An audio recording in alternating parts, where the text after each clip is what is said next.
Ghraewaj and the Harpies by Didesos. An overview of the Ghraewaj play, which portrays the creation of harpies. On the 12th of Half-Fire every year, the people of the Hammerfell Township and Barony of Lainlyn celebrate Riglamefa. Riglamefa is the Banffen dialect of the ancient Redguard tongue, means grateful offering, and is a festival of the graces the gods have granted the people of Lainlyn over the centuries.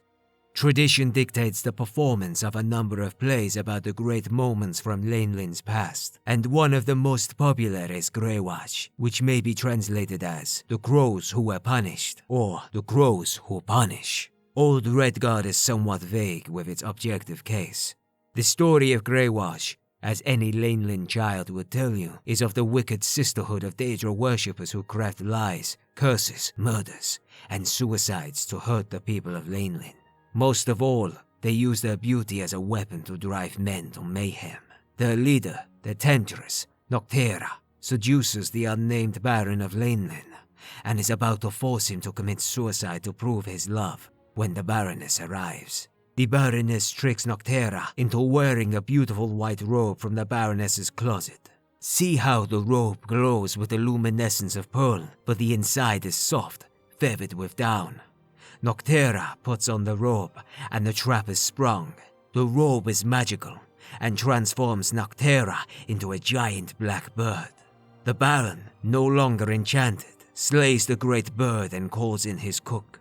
The sisterhood has, by this time, taken over Lainlyn Castle and turned it into an orgy-filled den of decadence. At the height of their frenzied debauch, the cook arrives with an enormous roast to keep their energy high. They dig into the deliciously prepared meal, and at the crescendo of their gorging, the Baron and Baroness appear to tell them all that they have just devoured their leader, Noctera.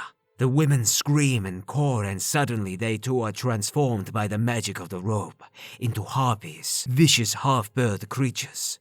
The interesting thing about Ghraewaj, from a scholarly perspective, is how much the story has changed and continues to change over the years. In some versions of the story, Noctera is an innocent peasant seamstress, and it is the Baroness who is the cruel and wicked leader of the Harpies. Noctera prays to the Bella and is given the charm to make the magical robe, and she and the Baron live happily ever after once the Harpies have feasted on the transformed Baroness.